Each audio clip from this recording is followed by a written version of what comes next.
Good evening, everyone. Good evening. Good evening. Good evening. Normally this show would be on a Tuesday, but we switched it tonight because of the England game last night, which I actually did watch. Kenny, I'll come to you first. You were happy with that game last night and the fact that England have now qualified?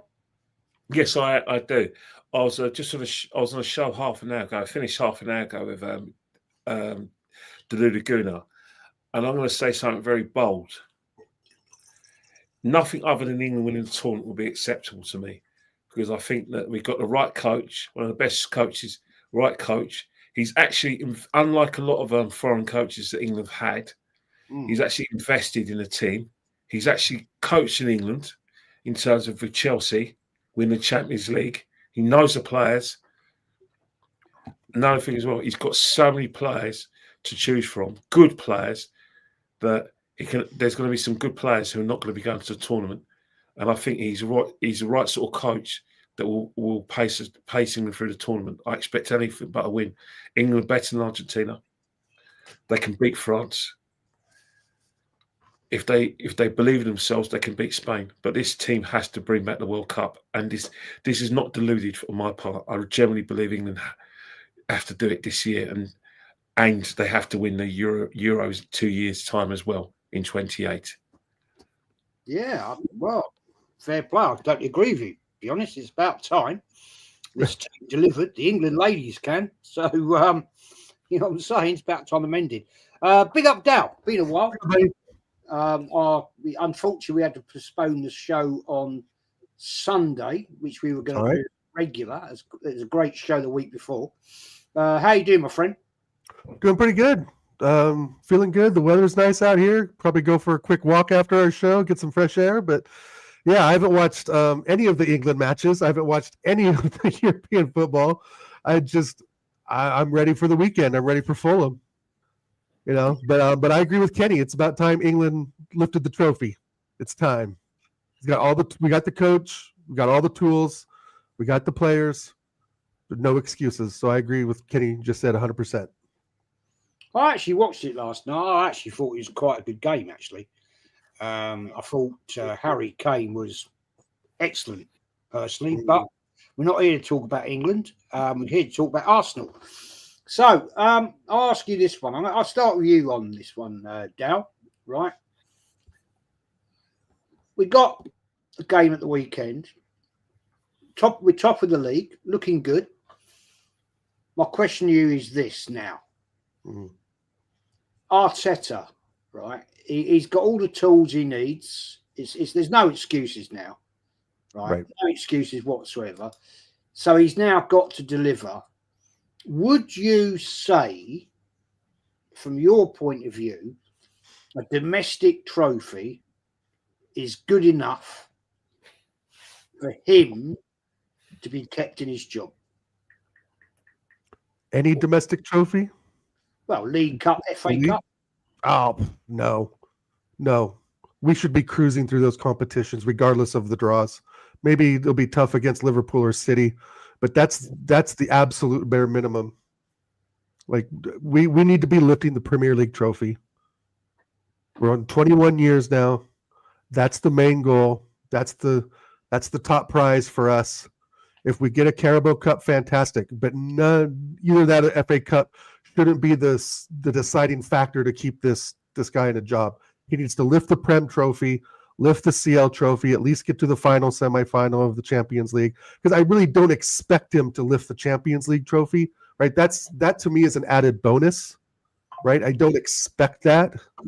But I do expect us to win the league this time. I don't believe we're going to. I still, in my mind, City are favorites because I believe if they go on a 4 or 5 run of games, we will not catch them. And I think Liverpool are crumbling at the seams, to be honest, right now. But a Carabao Cup, if that's all we lift in this season, sack them. If the FA Cup is all we lift at the end of the season, sack them. Not good enough. It's time. We have the players. We've had the money spent. This is his final year, in my opinion. And I know his contract, I believe, is till 2027 or 2028. I think 2027, if I'm not mistaken. Yeah. So if it's not this year, do we give him one more year and play out the contract? Maybe. But in my opinion, it's the Prem, the Champions League, or nothing. If he wins the Champions League and not the Prem, maybe give him one more year, right? But an FA Cup or a Carabao Cup is not enough. It is not what we deserve as fans. It's not what we've paid $1 billion for. It's not why we've built this super squad, so to speak, super squad to win something at that lower level. I would be happy with an FA Cup, just like you guys are, the whole tradition of it. I'm all for that, but it's not enough. No, not for me. Kenny, same question, mate. I mean, look, after all that's been done and said and spent and everything like that, it's now time to deliver the big stuff, isn't it? It 100% is. It's one of those things where the reason why is that we've got a very good team. We've got some very, very good players. So on that base, those 2 points, especially that simplistic basis, we have to win something. The team's too good not to win anything. Right. That's just a fact. You can't. Last season, when you looked at the team and you looked at the first time, you said this is a very good side, a very strong team, and you look at the team we got now and the squad. This is a very strong squad as well. So if we don't win anything this season, when are we going to win anything? Right. Because I thought that 23-24 was Arteta's best team and some, and it did win nothing. That's the best Arsenal team I've seen. So in that basis, I can't see where we go from here if we don't win anything next season. It'd be like it'd be scratching your head time. I think we'll spend more time scratching our heads more than call for the manager to be out, because you think about it, everyone said we needed a striker. We've got a striker now. Everyone wanted Eze. We've got Eze. We've got all these players. We've got players. We can cover players if there's major injuries. You just forget about who he is. It doesn't make sense. No. Us not winning anything. But the problem we've got is that there's some bloody strong teams out there who on their day can give us a bloody nose. And as Al says in the league,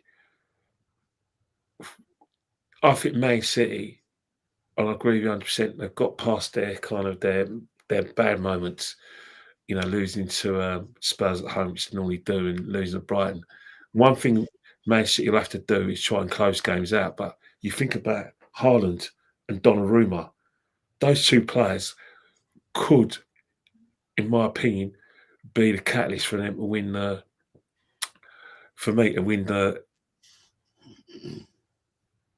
league and probably do all right in the Champions League. But if any of those 2 get injured, you might as well get a pin out and go beep. It's done. Isn't it? Light blue balloon, yeah. I think I'll just quickly do this. Big up Stephen, man. Thank you for your super chat, buddy. Big up Jez, Kenny and Dal. Arteta must win the title or the Champions League. FA Cup and League Cup not good enough considering he spent £1.2 million.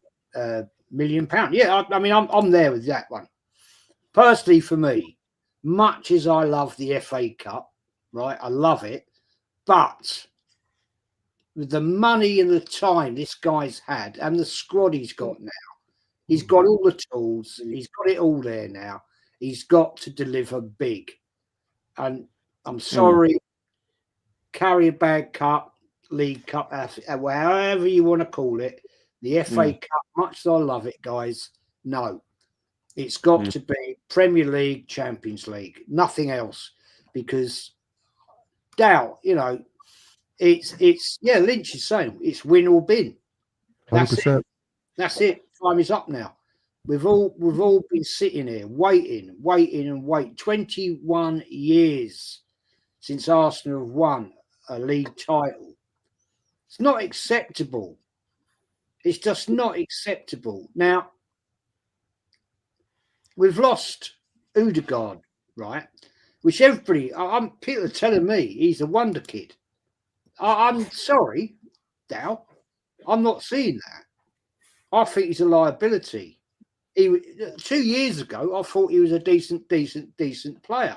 Yeah. Scoring goals, looked like a bit of a linchpin, good in midfield. Right now, I think he's dropped right off a cliff. Yeah, I've been told. Also, I've had this one in the mix, right? Yeah, I see today somebody's saying that Marino's world class. Fucking world. Shout out Tony Claude. I agree with your comment on Odegaard. 3 or 4 games in a season does not make a player. Let's be honest. Maybe he'll have 5 or 6 games where he really excels, but it's not scoring goals. It's not servicing the ball to the striker properly. It's predictable, right side dominated play to Saka, and that's not going to change with Odegaard in the side. He's almost manufactured himself as just being predictable. He's lightweight. He's injured pretty much every season now for the last 2 years. I don't think his reading of the game is what it was even 3 years ago, like Kenny was saying, the 22-23 season, right, where we were on top 93% of the whole season, right? I mean, ever since then, we've really fallen off a bit. He's fallen off, and I just don't think he has the leadership qualities like we can see Rice and Gabriel have, right? I mean, you can even throw, possibly even Saka in there as our third string captain, so to speak, right? Who has more cojones than Odegaard does. I just don't, and he's a journeyman footballer. He's a journeyman footballer, right? He wasn't good enough for Madrid, so they binned him to Sociedad, where he was somewhat successful, and then he ends up back to Madrid, doesn't get any play time, and now Arsenal put in a $35 million bid for him. I just don't understand what he really brings. And I get, like I said this before, Jez, I think there's 2 schools of football, right? There's the elite sort of school, and then there's the grassroots school, right? The blue collar, hard knocks footballers, the Tony Adams type, right? And then you have the Odegaard school of football, who you can't touch me, and I'm going to reach for fouls every time I can. I'm going to do flicks and tricks and make it look pretty, but at the end of the day, there's no end product. And I think you can even throw Moreno in that bowl as well, right? We are not Spain. We don't have a Pedri, right? We don't, and I can start naming players off the top of my head, right? But we're not Spain. We don't have that quality of player yet all around the pitch. So if Marino's scoring goals for country, fantastic. Now let's see what he does in the red and white on the weekend. Well, we know what he brings as a left midfielder. It's kind of up and down, a few good passes here, maybe the occasional goal every 4 games. I just don't know what this guy brings. And I was watching our friend Tony Claude today just saying Moreno. I'm saying, Tony, he's a different player when he's in North London. We can see that. I've seen the Spain highlights. He looks fantastic. But if the game is, forcing him to play that way, if the setup is forcing him to play that way, should Mikel Arteta take a page from that? And I'm not so sure. I think that's putting too much emphasis on one player that's, really kind of mediocre in the red and white, to be honest. Oh, I think absolute facts and very well said. What he's doing at Spain is not. He can't compare to what's happening at Arsenal. Correct. It's a whole different side. Yeah, it's a different team, man. Altogether. I'm just going to say, the views right now are absolute shit all around YouTube. I don't know what's going on with YouTube. Everybody's views are down. But those that are here, smash the likes up. It does help the channel. Big up Darren, man. Odegaard is done for not winning us nothing. He hasn't got us up to the top of the table, for example. Fact. Very good point. Kenny, Odegaard out till November. A lot of people crying about it. Great. No, what was the comment? Great creative midfielder. Now, I'll take my lesson from you because you've actually seen him live. I never have. Would you agree with that comment, Kenny? Would you say he's a great creative midfielder? I think what's happened is that if we sort of like look at his career, we have to be honest. The 22-23 season he played he's from about 2022 up until 24 till he got injured. To be honest, he's playing his best football of his career. No doubt about it. 22-23 goals. I agree. And if we that season 23-24, especially in the second half of the season when we were bashing teams, he was at his best. So, and then when we saw glimpses of what he could do, and I think with sort of Gyökeres on the side where he's kind of it's called quick balls. You know when you want to get Gyökeres in the team, it's through balls against Olympiacos. We saw a lot of that. However, he's injured, and if we go back to what we saw last season, when he came back from serious injury, he weren't the same player. He wasn't at his best. So we have to pray, but be prepared that it's going to be another situation where it's not going to be a good season. He's not going to be at his best. And it's going to be a situation where it's going to be frustrating. And the calls for other players to start ahead of him, I'm going to be really glad. Eze, calls for Eze to start, and 100% the calls are going to be heavy for Wanyeri as well. So he's got a job in his hands. But I do say that when you talk about Odegaard, there's only one player that we really need to be at his best for us to win something. And even if he's at his best, it's not guaranteed. Bukayo Saka, if he's not at his best, then we'll struggle.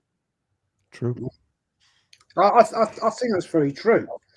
I mean, it's a great comment from William. Everyone has a different definition of world class. Personally, for me, to be a world class footballer, and we've had them in the past, we've had some fans. Firstly, world class, proper world class. World class to me are players that have actually achieved stuff for their country, and they've been a dominant player for their country. So, DAL, I mean, we've had like Thierry Henry, won the World Cup, Robert Pires, Overmars never won the World Cup, but played for a fantastic Dutch team. Ozil. And I find it awkward that we have a player that's a Norwegian player, right, in Odegaard, never won fuck all, right? And yet people say to me he's a world-class midfielder. I don't see that. I'm sorry. To me, world class means you are the top of the top. You are in the top 1%. Did you hear what? Do you agree? Disagree? I mean, what's your view? Yeah, I don't see like what he really brings. And world class, that term again, like William's saying, is used really loosely. And this is part of this video I heard today from our friend Tony Claude talking about Moreno. He's won the Euro, he's won the Euros, he's done this, he's done that. It's like he wasn't integral in those winnings, right? In them lifting those cups. He may have played a bit part. Odegaard is a journeyman footballer that we picked up on a cheap, 35 mil, because it's considered cheap now, right? On a cheap fee. Because you guys know, and I know that I know that Wenger was looking at him when he was 17, 18 years old. And this is where I've said, I think it shows in the past that Arteta just pretty much picked up Wenger's transfer book and went back through there.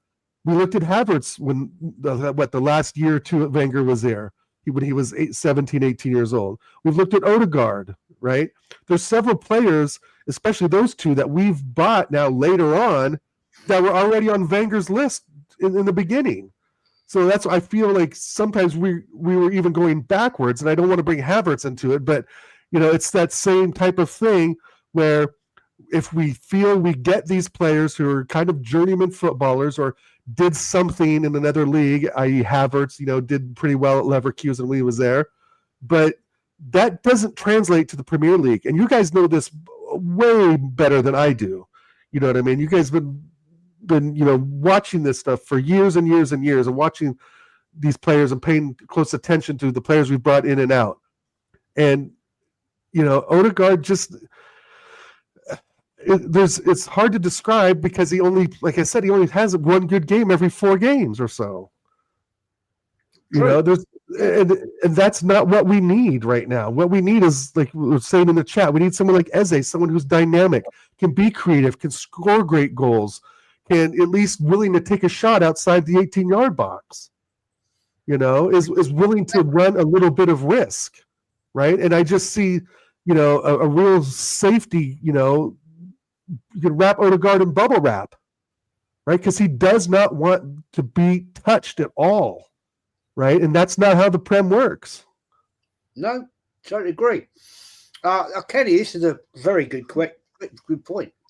Benjamin saying, by your logic then, talking obviously what I just said, George Best wasn't world class. That's not what I said. It's not what I said. No, I think the thing with what he said, George Best was world class, but I think I hear what you're saying. It's hard though with George Best, because by the time George Best was at his best, it was. I think where it was hard for George Best is that when you looked at qualifying tournaments, only the top team of any qualifying tournament went through to the World Cup or your European Championships.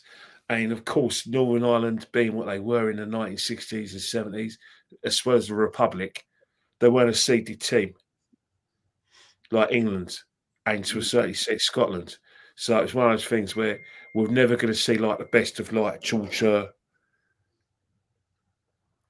never going to see like the best of George Best in a major tournament. But if you look at his club career, there's a period like from about 1964 to 66, he was unplayable. Then he got his cartilage injury, and then he came back. He was unplayable. He won a European Cup. But the problem is, Bobby Charlton was 29, George Best was 22. So by the time Man United wanted to go to the next era, all his peers were too old. So George Best wasn't of the right frame of mind to lead Man United to the next era, but world class for his period. But one thing I will say about George Best, Ian St. John said something really sad about George Best. We didn't see enough of George Best.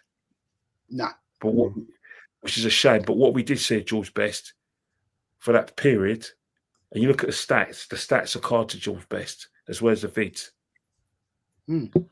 Was he on the Irish national team? Northern Ireland, yeah. Northern Ireland, okay. Yeah. Well, I mean, you could be a world-class player, but be on Northern Ireland probably weren't that good back then, right? I mean, well, yeah, let's look at this. World-class or not, if you're on a shit squad, it's... Look at this one then. David O'Leary, right? Ian Brady. They were legendary players, right? Right? But this is going down a different tangent now. Would you say they're world class? DAL, would you say they're world class? O'Leary? I know David O'Leary of his later days. I couldn't really comment on his 70s or 80s when he played.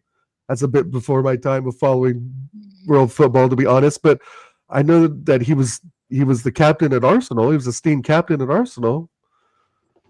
That's not right? That doesn't make you world class, does it? I mean, right. No, I don't know. To be honest, I don't know enough about David O'Leary, to be honest, Jez. I mean, Odegaard's captain of Arsenal. I wouldn't say he's world class. No. He's average, in my opinion. Anyway, let's move it on. We'll fall down a rabbit hole with this one. I mean, at the end of the day. Talking about Marino, right? Yeah. As you said, playing with the players he's got around him at Spain makes him look excellent. I I'm sorry. He's playing for Spain is one thing. Playing in the Premier League for Arsenal is a different game, right? And I don't think that makes you world class.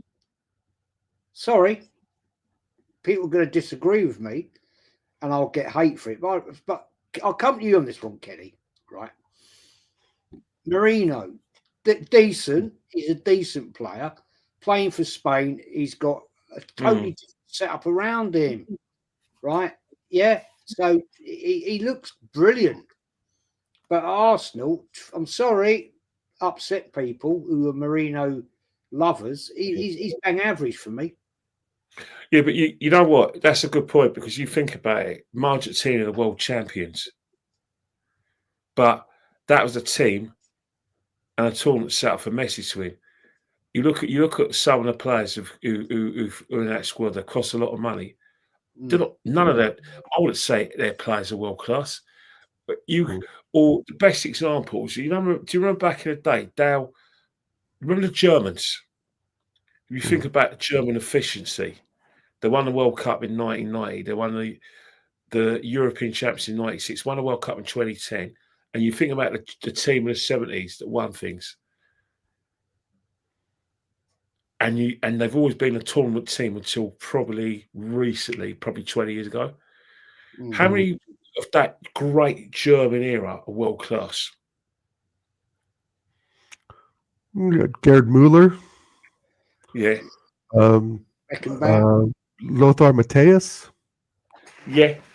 Jurgen Klinsmann. Yeah. I don't know, Kenny. I'm getting down on the numbers there. That's you sort of Thomas like, Müller, I guess you could say, was pretty good in the 90s, 2000s. Rummenigge.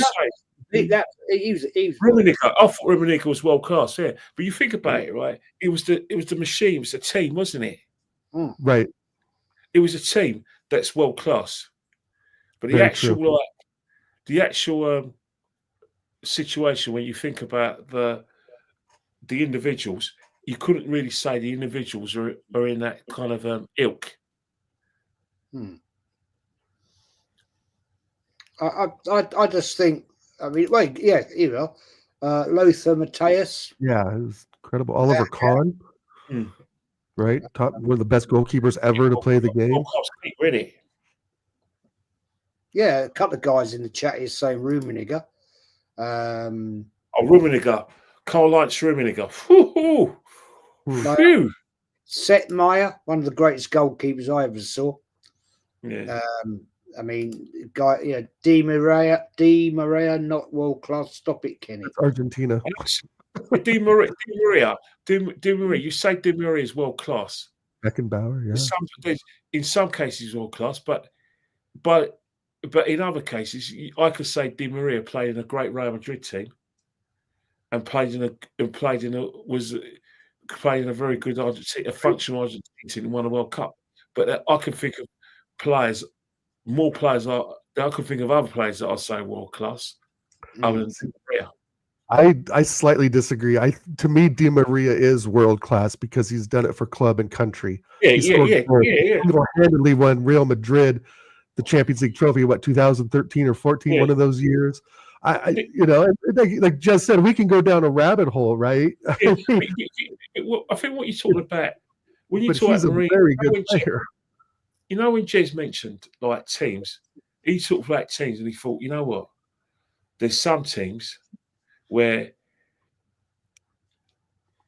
I suppose Di Maria is one of the players where, you could take him out of a team, but some of the Marino, you know, if you take him out of Spain and put him somewhere else, now, of course he's not world class, but within that system, he's a good player, and it happens a lot in football.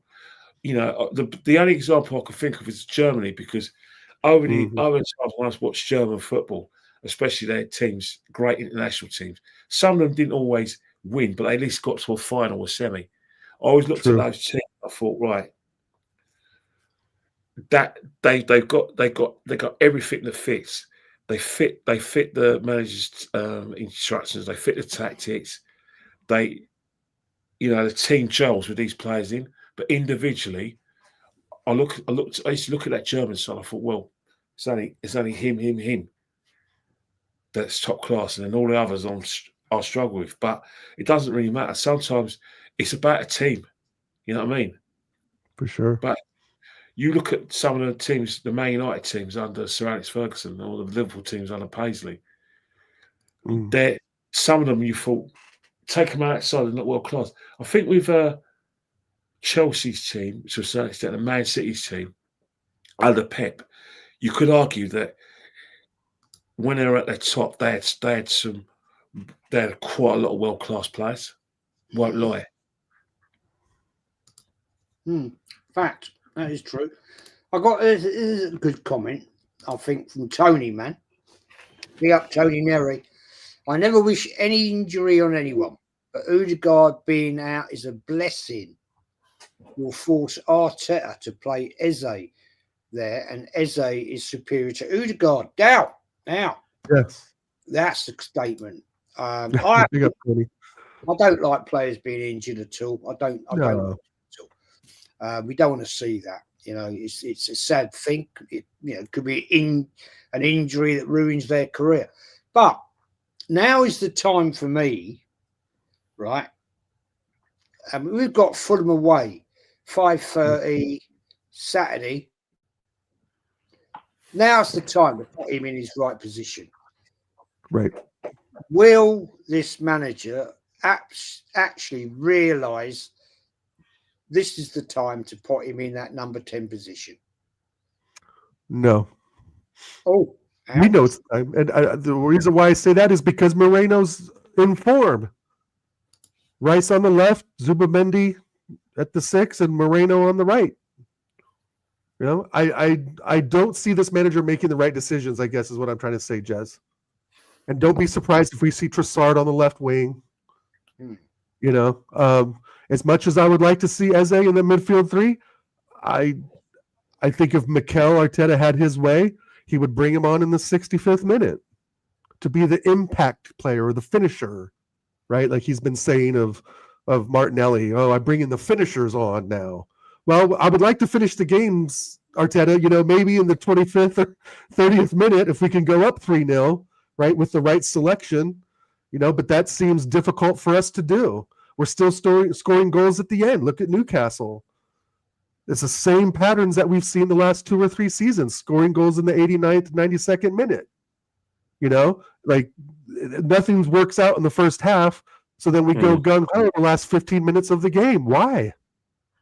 Where's the impetus on attack in the first 20 minutes, even though we did have that against Newcastle to no avail, and Eze was fantastic. He had some 2 or 3 great shots on goal, and then it sort of died down, right? If we remember, it kind of died down towards the end of the first half. Our second half was a bit better, and then we finally won into the end 2-1. And I just don't see those patterns changing under this manager, you know. And I would hope to see Eze on the left or right side, and even Nwaneri. You know, I wouldn't be so bad with, you know, Eze, Rice in the 6, and Nwaneri on the right in the midfield 3, even though that might be a little bit too open. But I mean, it's Fulham away. It's Fulham, you know, and this is where I get the up with this manager is he doesn't make changes per opposition, right? He doesn't make the changes on the weekends looking at the big picture of who we're playing against, you know. And I even want to go back a little bit to the West Ham game. You know, we had Gyökeres running, pressing West Ham. Why? They're not threatening from their center backs. They'll play a long ball to Bowen or pass it through Paqueta to Bowen, and that's all they had. But yet we have our striker running around like the chicken with his head cut off, pressing the center backs. Why? And then when the time comes in the 75th minute to get the ball in the service, he's already gassed. You know, he's fumbling the ball around. And I know it's straying a bit from Eze, but I think what you guys would agree is that the patterns aren't changing with the manager. And that's why we said you can put Gyökeres in there, you can put freaking Mbappe in there, and would he still get the service, right? Would Eze still be allowed to free roam a bit? You know, and I'm just not so sure. And he's going to look at Moreno scoring for Spain and be like, that's my guy. You know, so we could go to the midfield defensive 3 at Fulham away, who really are not as good as they were last season or the season before. You know, I agree with you on that. I mean, you know, go on, please, go. no, please. I'm not going to. It's hard for me to predict that this manager is going to make the right choice week in and week out. You guys, it really is. It really, really is. And I don't, if he plays Eze in that 10 role, fantastic. Then I know that he's struck on something, right? That he's at least thinking outside his narrow box, right? But I'm telling you guys, we're going to see Moreno, Zubamendi, and Rice to start that game. He's going to go defensive in the first 25, 30 minutes. And then once he figures out more of an attacking plan, then maybe we'll implement Eze in the second half. But I hope I'm wrong, because I do want to see him in the 10 role. And I don't even mind him on the wing either, as long as he can, move the ball a little more centrally. But he has to be in the squad, without a doubt. I want him to start, personally. Yeah, starting, yeah. Yeah, I mean, we never know with this guy, do we? We never know. He assembles Tony, in my opinion, world class is made up of confidence, ability, and a lot of very good players. But the world-class players seem to have the confidence and consistency to perform. That's a statement. Daz, a big up, man. Big up, DAL Kenny. Keep talking facts, you bunch of legends. Now, I've got a comment. I thought from Tony. He's saying the same thing. I never wish injury on anyone, but Odegaard bleeding out is a blessing. Will force Arteta and play Eze in there, and Eze is superior to Odegaard, Kenny. Superior. I can't disagree with that, mate. I just don't think, personally, before I let you land on this one, Kenny, I personally think captaincy doesn't suit Odegaard. I'd rather somebody like Gabriel be captain, take the pressure away from him. For me, I'm old school, Kenny. I don't think he's vocal enough. What's your belief? Do you think that Eze now Odegaard, he's going to be out probably till what? End of November? Yeah, he'd be acting in November. I think what it is that, it's a shame that when he's got back, when we think he's getting back to form, that he's injured again. But the thing is, he spent a lot of time injured. He's had 2 injuries to the shoulders, and he's also had a situation where he's done his knee now. So for me, no word of a lie, it's harmful, but it can be dealt with. One thing I would say though, regarding whether he's a captain or not really, because when you think about it, man, the captains we're used to and we liked were the captains where they did a lot of this. Come on, and they'll manage the field. Stevie G, leader. Get you in a huddle and have a chat. Although Odegaard does try to do it before him. Or you look at what Sol Campbell did at Tottenham before he left them, and then you look at Kevin Ratcliffe, Graham Souness, those sort of captains, Vincent Kompany, and then you look at he's not in that mould. You know what I mean? Mm-hmm. But I think what it is that Unai Emery and Mikel Arteta is popularity, isn't it? You have to be popular to be captain. Gotta be a yes man, Kenny. And the thing is that both Xhaka got it because most of the dressing room chose a captain. I think that it went down to a vote, and they decided that the player they respected the most and they wanted to lead was Odegaard. So what we're not seeing on the field, something's happening in the dressing room, because it looks like the in a dressing room, he's got to be something different all around the club, or they just like him. They like him. Where's the influence from Arteta? Yeah, they like him. So I don't know how it goes now, but I think the days of us seeing captains being like the, like I said, the pinnacle of their club. I think they're gone now. I think captains, with foreign managers, captains are underrated. I really think they're really underrated. The reason why I think captains are really underrated is because it's one thing and one thing only.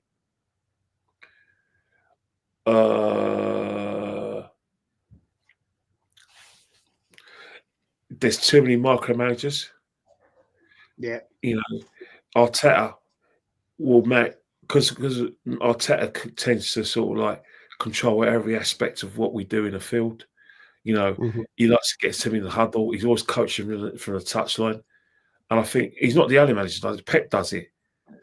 So do you really need a captain on the field doing this or not? Being a manager on the field when you've got that? Not really.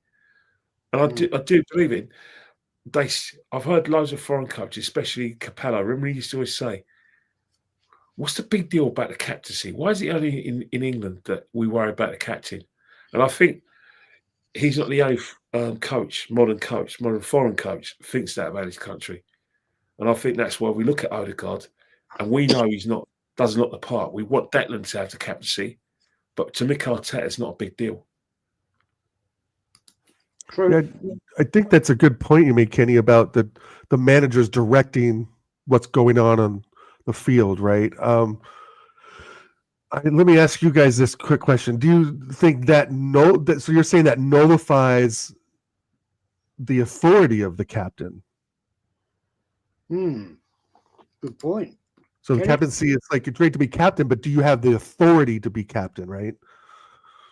It's a very interesting point, actually. Kenny, what do you reckon on that one? I mean, I personally, my view is to be a captain, you've got to be a very strong character, personally. Well, you have to, yeah. You have to, because at the end of the day, it's one of those things where you have to, I think, personally, you have to be, there have been times when the manager can't do it all. What if the manager gets sent off? Who's going to be his manager? You're going to have a manager in the field. And I know, like, Roy Evans was like a big advocate. He liked John Barnes as his captain when he was at Liverpool towards the end of when Roy Evans was the manager, because he said that John Barnes was his manager in the field.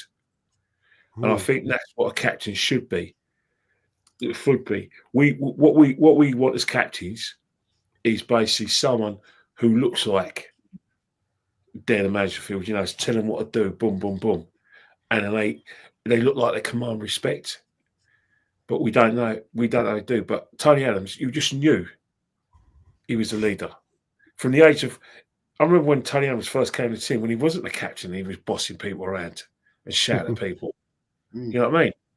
So yeah, I like that. That's our captain. But I've got used to probably in the last sort of like 10, 15 years where I haven't seen us captains at Arsenal. William Gallas tried to do that, and what happened? People rebelled against him. Cesc Fabregas wasn't led by example. Granit Xhaka was the only kind of he for me, he was a kind of the captain that reminded me of the old style captains. Then he lost the captaincy because of what happened with the fans. So yeah, apart from Granit Xhaka, I haven't seen any captain like that in my life for a long time. No, in the last 15 years. Don't you think, Kenny, though, that Arteta likes captains that he can control? And yeah, I think Arteta's influence is way too strong, because on off the field, he doesn't allow players to have that freedom of speech that a captain should have. But yeah, exactly, Andrew. They're yes men. Exactly. You summed it up. They'll go along with what Arteta says, because he's such a narcissist, right?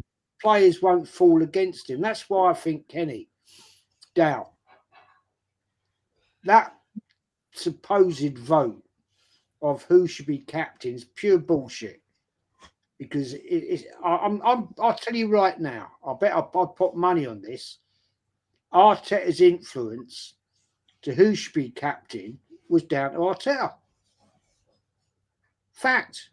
DAL, what do you think? No, I agree. Like what?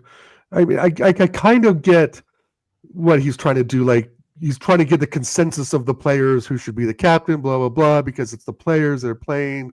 Blase. But at the end of the day, that just shows his lack of real leadership and control, right? We know, I think I speak for a lot of people in the chat because I can see what people are saying. We know that Gabriel is the leader of this team. There's him and Declan Rice are no doubt captain material. And if Gabriel became captain and was to get us a Premier League trophy or a Champions League trophy, he would go down as one of the best captains if we could do it repeatedly, right? Winning it once ain't good enough, but I agree. I think Arteta is, like I was saying to you guys about, he's stripping the authority from the captains, because if Odegaard's a captain, he's still looking to Arteta on what to do. And so that kind of like, if you're going to make someone captain, you have to give him the authority that comes with it. You have to give the decision making that comes with it. You can't just put the armband on and say, okay, you're the guy that's going to talk to the refs. You're the guy that's going to decide who takes pens. I mean, big deal. Big deal. It's the authority side of it that we want, right? And like Kenny said, it's the motivational side, like Tony Adams and Saul Campbell, right? Who are able to galvanize players in moments when it's 0-0, 85th minute, 1-1, 92nd minute. What's the captain going to do to get us those 3 points today? What's the captain going to do for us to lift that FA Cup today? And we have the wrong player selected for that. And just because he's likable, like, that doesn't mean shit. If you're voting for Odegaard because you like him, that just shows how weak you are of a player as well. And that where's your motivation? Where's your decision making as a player? So it's hard for me to think that Gabriel voted for Odegaard to be captain, right? It's hard for me to think that even Saliba, who's kind of our silent leader in a way, right, would vote for that just because they like him. It's bullshit, and it shows a lack of authority and control for Arteta. I personally, I think goes deeper than that personally. But hey, big up to Zia Talks, man. Go and support Zia Talk. Great channel, that. Footy Reacts and Zia Raid. Big up, man. Thank you for the raid. Footy Reacts TV. Big up to you, man. Thanks. Great channel, that, Liverpool. Yeah, got to respect. I always respect Liverpool. One of the biggest clubs in English football history. No questions about that. Kenny, you're going, aren't you? Saturday, you're going down to the cottage? Yes, I am going to the cottage. I'll tell you one thing, right? It's it's one of those away games where I won't lie to you. I won't lie to you, mate. I look at Fulham. I look at the way they play, and they give everything when they play against us. They always raise their game. And I was actually, when I looked at all the fixtures we get from the Fulham game up until the game against Chelsea. When you include the European games and you include the Carling Cup games, I won't lie, it's not going to be easy. On paper, everything's where Arsenal are going to win every game, but I just think with the having to raise the game for Fulham, then Atletico Madrid, then it's got to be like Crystal Palace, then it's Brighton. It's one of those games where I do see a banana skin, not so much against Fulham, but during those games. But in terms of Fulham itself, one thing we got in favour: Tete, their first choice right back, is injured. He won't make it. Moniz, the Brazilian guy who won't make it, and they still got issues. Not sure whether Jimenez is going to be fit. So their striker. Fact. So my argument will be, what I would say is that I would say 100% without any argument that, you know what, it's our best chance going to Fulham with a lot of confidence of winning. And I know you people say it's only Fulham, but last year we dropped points against them. Got a goal disallowed from Saka. It wasn't a great performance. The season afterwards, we went 1-0 up through, I think it was through Saka, and afterwards they just turned us over. They just raised their game. But one thing I will say is that we traditionally struggle against Newcastle, but we scored a last-minute goal. We have a strange, weird record against a very weird record against West Ham, and we won. So could this be third time lucky putting a bogey-ish team to bed? I hope it will, because these are the games we need to win the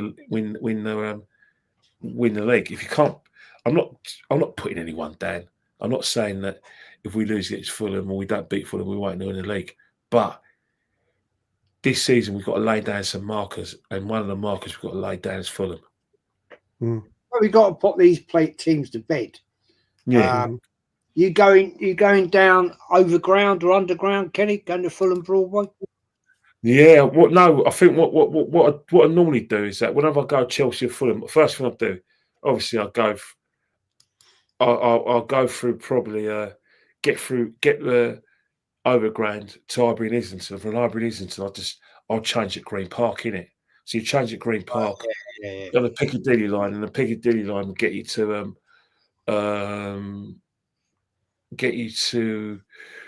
Green Park, and then obviously Green Park, Piccadilly line, go to Earls Court, and then from Earls Court just get the District line, and it's just Chelsea's 2 stops, Fulham's 4 stops. Yeah, that's the way I'd go. Putney Bridge. Yeah, Putney Bridge. That's where we got for Chelsea. Fulham Broadway is Chelsea. Putney Bridge is obviously is Fulham. But I'll tell you one thing. Word of advice: if it's December, wear layers, because that's the coldest ground in London, because it's near like the River Thames. It is freezing, and when it's wet, if it's wet when you go Stamford Bridge, no word of a lie, not a problem. If it's wet and you go to Fulham, you've got to go through a park, and that park, when it's caked in mud, God help you. Yeah. Need ruddy boots going down there. That's for sure. Anyway, boots won't do it. Yeah. Darren Sullivan's from West London. He's from I think the part of West London he's from is near the River Thames. So yeah, it must be cold down your side, Darren. It's lovely ground though, old Craven Cottage. You know what I mean? How it hasn't fallen into the Thames, I'll never know. But you think about it. You know the boat race. The boat race does come past. Putney Bridge. It comes past Barnes, and it goes through Fulham and onto like the bridge. Yeah, so it's weird. While Chelsea's ground is nowhere near the River Thames, but Fulham, they're both SW6, but Fulham is more. Chelsea's more Fulham than Fulham is, if that makes sense. Yeah, it does make sense if you know it. But I still don't understand how that main stand hasn't fallen in the Thames yet. It overhangs it. It's like, if you look at it, right, on it fucking overhangs. Anyway, never mind. DAL, as always, my friend, thank you for joining. Absolutely. What's coming up with you? Got anything coming up with TJ? I think TJ might do a show on Sunday or maybe Saturday. He sent me a message early this morning. I'll have to double check the times again. Got some family coming up from California to visit this weekend, so I'll be doing that sort of stuff. We're going out to a small town on the northwest Oregon coast called Tillamook, where there's a famous cheese factory, and tour the factory, and it's right on the coast. It's a beautiful little town. So it'll probably be a bit rainy and gray, but it'll be typical Oregon day. But no, other than that, probably do something with TJ this weekend. If you're around, Jez, we can schedule something as well. But I'll be in and out of stuff this weekend. But yeah, thanks again for having me on. It's great to see you. Great to see you as well, Kenny. Ken. That was great. It was my pleasure, mate. It was my pleasure. Good, man. And big up everyone in the chat. Yeah, big up, man. It's getting pretty autumnal over here now. I think it's proper chilly out today. Proper chilly. It's clear and cold out here. Sun's out, no clouds, but it's crisp and cold for sure. Yeah, it's getting proper autumnal now. Kenny Ken, as always, my friend, thank you for joining us. And have a great day. We appreciate it. We appreciate it. We just have to do the quiz another time, Man United Arsenal quiz. You know what I mean? Yeah. And have a great day out. Have a great day out Saturday. Well, I'll tell you what, it'll be a long day, isn't it? Yeah, brilliant. Anyway, gentlemen, we're going to wrap it up there. And big up Darren, as always. Big shot for Arteta. I'm predicting a 1-1 draw. Could be wrong. Oh, dear. William says, great show. Cheers. I don't know what's going on with that now. The views are terrible on all channels. It's shocking. I don't know what's something's going on with YouTube. It's going on YouTube. They're not promoting you guys well. No, they're not. It's terrible. I mean, it's not just me. It's even Lee. I mean, Lee's like 140,000 fucking subscribers. Dan's having the same thing as well. Everyone's having it. Yeah, I don't know what's going down. Everybody, like, you know, even North's, you know, the other night he was doing a show, he had 66 people and he's on like 20,000 subscribers. It's fucking jokes, man. They're really, really taking the piss right now. And yeah, I think it's very disrespectful. Anyway, we're going to get out of here. People, always, thanks for the love, thanks for the support, and take care all.